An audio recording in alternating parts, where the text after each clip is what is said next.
Merci beaucoup, cher Arnaud Magnier, mon général, Madame la directrice générale, Mesdames et Messieurs les directeurs, Mesdames et Messieurs les auditeurs et auditrices.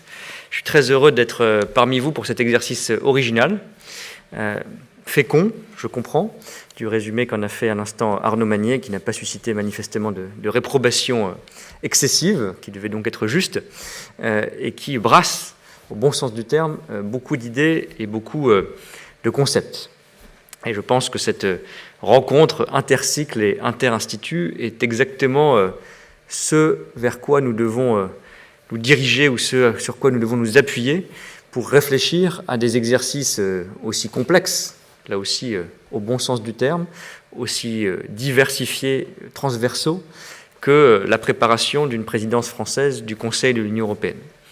J'insiste sur cette présidence qui approche dans moins de 60 jours. Le tic-tac s'entend un peu plus chaque matin, parce que cela est au fond une immense chance pour notre pays, une immense responsabilité aussi. Cette présidence du Conseil de l'Union européenne, pour reprendre la formulation exacte, elle ne revient désormais que tous les 14 ans.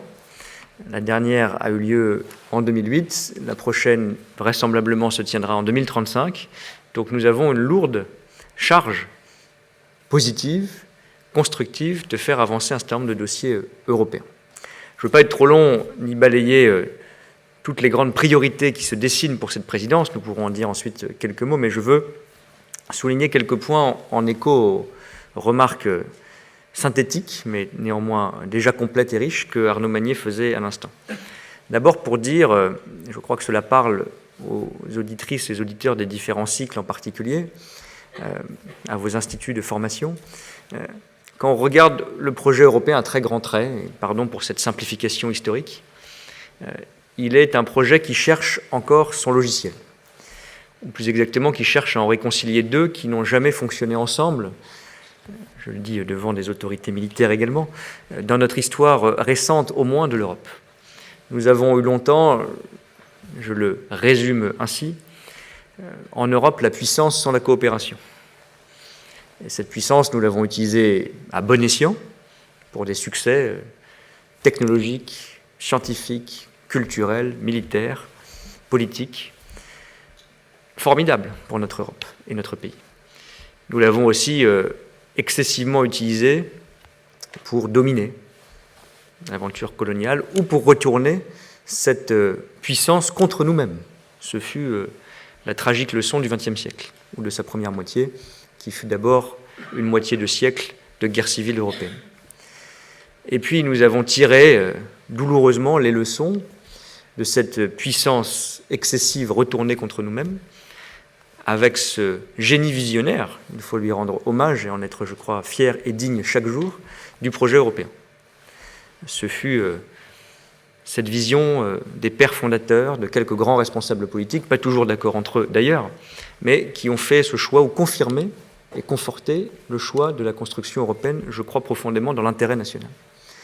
Mais force est de constater que ce fut un choix de coopération extraordinairement audacieux, extraordinairement réussi, mais qui n'a pas combiné la coopération et la puissance. Et disons-le franchement, nous avons même construit le projet politique, économique, puis politique européen, sur l'exclusion de la puissance, que nous laissions soit aux autres, les grandes puissances de la guerre froide et notre grand frère américain, ou aux États-nations, pour ceux qui pouvaient ou voulaient encore exercer la puissance, dont la France, mais ce fut un cas relativement minoritaire dans le projet européen.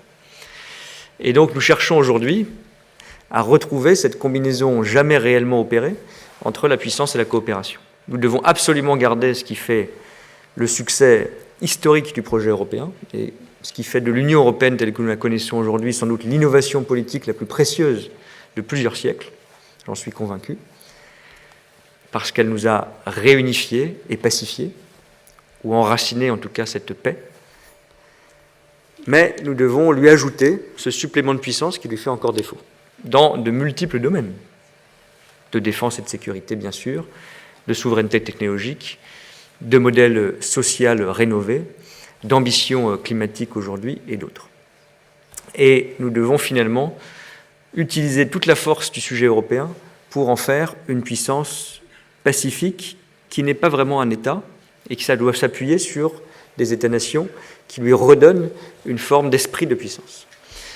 Je le dis parce que je vois ce sujet de la puissance, de l'autonomie ou de la souveraineté. Finalement, ces appellations diffèrent, mais elles traduisent, je crois, cette même idée et ce même manque dans beaucoup des consultations, Arnaud Magnier le sait, nous y avons participé plusieurs fois ensemble, auxquelles j'assiste ou aux débats auxquels je participe. Et j'étais d'ailleurs intéressé de voir que lorsque nous avons tenu ensemble, toujours dans le cadre de la conférence sur l'avenir de l'Europe et de la préparation de la présidence française de l'Union européenne, du Conseil de l'Union européenne, des conférences régionales sur l'Europe dans les 18 régions françaises, en métropole, dans les Outre-mer, que le sujet de la puissance européenne qui devait s'affirmer, de la fin de la naïveté, ce qui revient au même, émergeait systématiquement, comme un appel, comme une attente, comme un désir d'Europe, de plus d'Europe, je le crois profondément, mais d'Europe aussi qui sait parler, sans basculer du mauvais côté de la puissance, un langage de force, de respect et d'affirmation.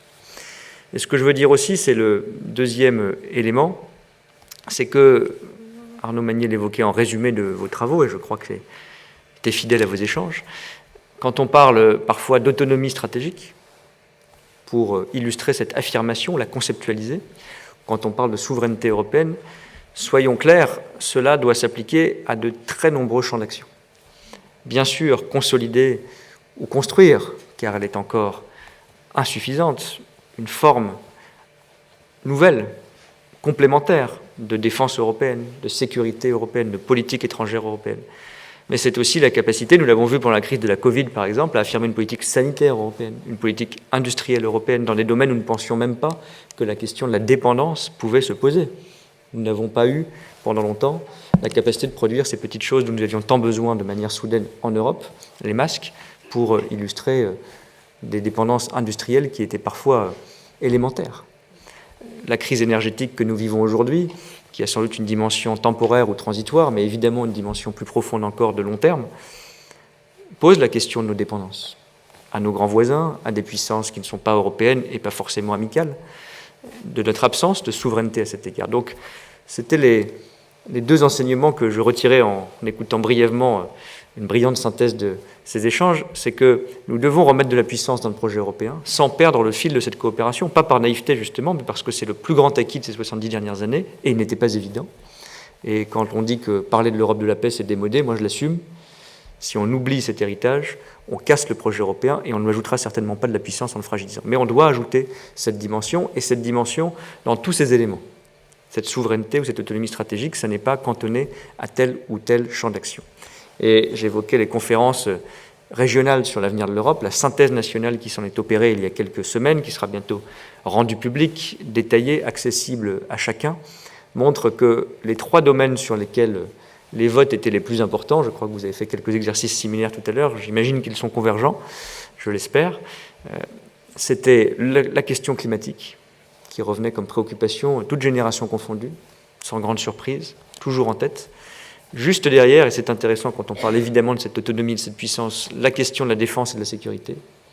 Et ce que je perçois des débats qui se tiennent dans d'autres pays européens montre que ce n'est pas ou ce n'est plus une spécificité française exclusivement. Et puis la question de la politique industrielle, des grands projets. Alors cela est général, cela mérite d'être spécifié, mais on voit bien là aussi qu'il y a, je crois, une soif d'affirmation européenne, de moindre dépendance, de plus grande affirmation. Et dans tous les sujets que nous traitons aujourd'hui, nous devons apprendre à parler ou à pratiquer une autre grammaire. Cela vaut pour l'application des accords du Brexit, je suis un petit peu biaisé puisque cela m'occupe beaucoup en ce moment, à nos relations migratoires. Je sors de quelques débats parlementaires de l'après-midi. Nous avons une puissance à nos portes qui s'appelle la Biélorussie et sans doute quelques voisins à elle qui l'appuient en ce sens, qui mène contre l'Europe, la Pologne, la Lettonie, la Lituanie, mais contre l'Union européenne, une politique de déstabilisation et de division délibérée par l'instrumentalisation de flux migratoires. Les cyberattaques, la désinformation font partie aussi de ce récit, malheureusement au-delà des mots, de cette pratique internationale à laquelle l'Europe doit aussi s'habituer. Alors voilà, je suis heureux que ce travail croisé que vous avez mené permette de nourrir ces idées. Et puis je conclurai simplement, puisque Je voulais néanmoins promis, en promettant aussi de ne pas être trop long, dire quelques mots des grands textes ou des grands axes de travail, et j'espère de succès, de la présidence française du Conseil de l'Union européenne, qui commence donc prochainement. Ils rejoignent cela, bien sûr, la question climatique. Et nous aurons, sous présidence française, je crois, la possibilité de faire aboutir notamment un combat que nous menons depuis plusieurs années, celui pour une forme de mécanisme anti-dumping sur le plan environnemental et climatique.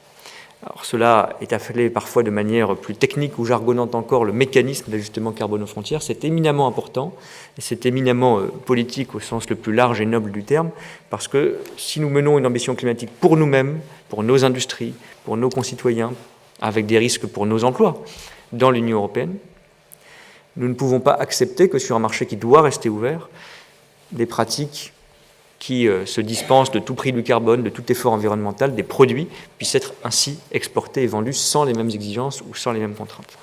Pour illustrer très concrètement cette ambition climatique. De la même façon, dans le domaine numérique, qui est l'autre grande transformation économique et sociétale, nous avons la chance, l'opportunité de faire aboutir au moins 2 textes européens qui sont aussi éminemment importants, qu'on appelle le DSA, le DMA dans leur propre jargon, qui vise tout simplement à mettre fin à une ère d'irresponsabilité ou d'impunité dans le domaine numérique, qui sont le fait, la légende aujourd'hui, selon laquelle les grandes plateformes numériques ne sont que de modestes intermédiaires. Ce ne le sont plus, ils ne sont plus de simples tuyaux dans lesquels les contenus qui transitent n'appartiennent pas à leur responsabilité. On doit établir en matière de concurrence, en matière de vérification des contenus dans certains domaines, de fonctionnement des algorithmes, des règles publiques, transparentes et non privées ou spécifiques à chacun, de vérification et de responsabilité.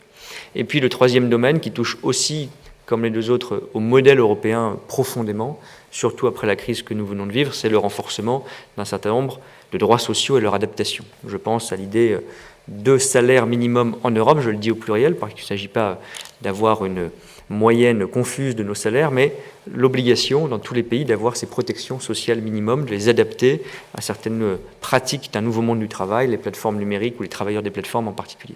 C'est ce type d'ambition concrète sur l'autonomie stratégique, sur la souveraineté européenne, précise sur les textes législatifs que nous voulons faire aboutir, que nous voudrions porter pendant cette présidence française. Et d'ici là, je ne saurais trop vous inviter ou vous inciter à continuer à participer par différents moyens, également en ligne d'ailleurs, à la conférence sur l'avenir de l'Europe, qui permet de nourrir un certain nombre d'idées, pas seulement pour la présidence française du Conseil de l'Union, mais aussi pour ces travaux de réforme de l'Union européenne que nous aurons l'occasion de réenclencher au printemps sous la présidence française. Voilà, ces quelques mots que je voulais partager avec vous pour rebondir sur la synthèse que vous venez d'en faire, cher Arnaud Magnier, en vous remerciant encore et en me tenant à votre disposition pour la suite de nos échanges.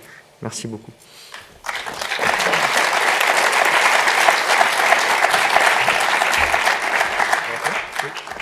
Merci infiniment, Monsieur le Ministre. Donc, je crois que nous allons pouvoir vous remettre dès maintenant la synthèse consolidée de nos travaux, non seulement de l'après-midi, mais des dernières semaines, puisque en même temps que nous discutions et que nous votions tout l'après-midi sur des éléments qui ont fait l'objet de votes qualifiés, selon la même méthodologie que celle qu'ont utilisé les citoyens dans les différentes consultations régionales qui se sont tenues sous votre égide, eh bien, nos collègues introduisaient les modifications. Et donc, je pense que nous avons un document consolidé qui vous attend. Mais dans l'intervalle, ce que nous vous proposons, mesdames et messieurs, c'est de terminer cet après-midi d'échange par un dernier nuage de mots, en se posant peut-être collectivement la question de la façon dont nous voyons l'Europe en 2035. Ce sera le mot de la fin de ce séminaire intercycle. L'Europe en 2035, qu'est-ce que ça vous évoque? Le vote est ouvert.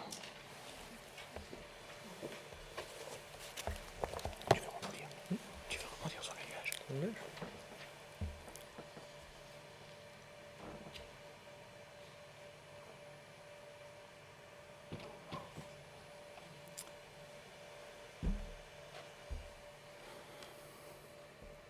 Les mots ont une taille à peu près comparable, ça veut dire qu'ils sont portés à peu près avec le même poids, mais Solidaire est en train de prendre une vraie longueur d'avance. 75 votants, encore quelques secondes avant qu'on stabilise les nuages.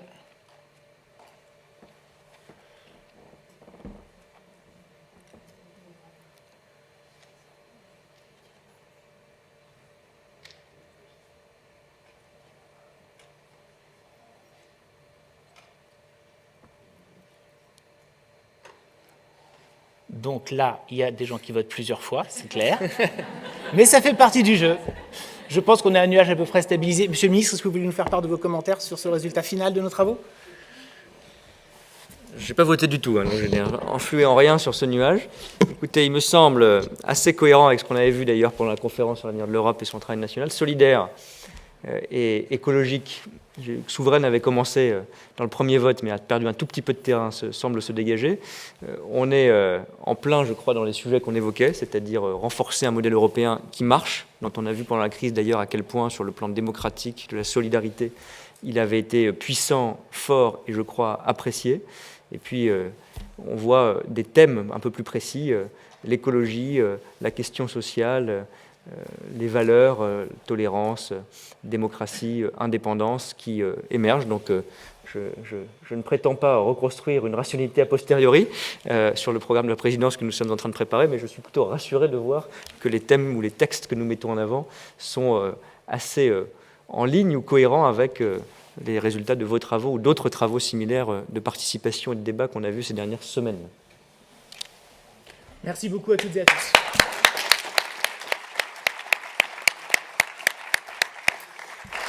J'invite les membres du comité d'organisation de ce séminaire intercycle à nous rejoindre, à rejoindre le ministre sur scène pour une photo. Et si on peut lui remettre le document finalisé, ce sera parfait. Comme ça, on aura tenu tous nos engagements.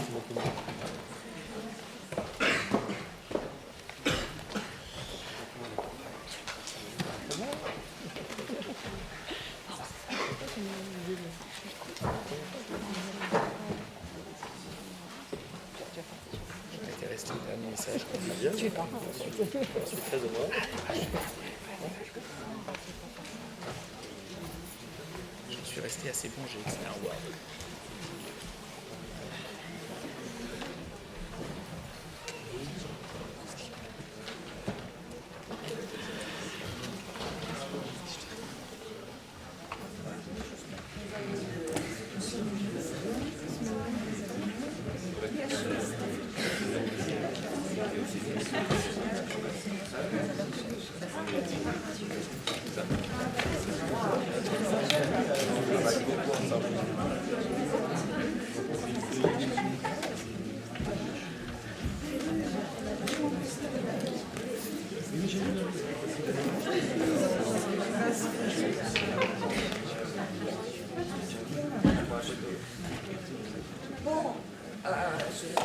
On voulait vous remercier tous, mais vraiment très chaleureusement, de votre présence, de votre écoute, de vos questions, de vos réflexions.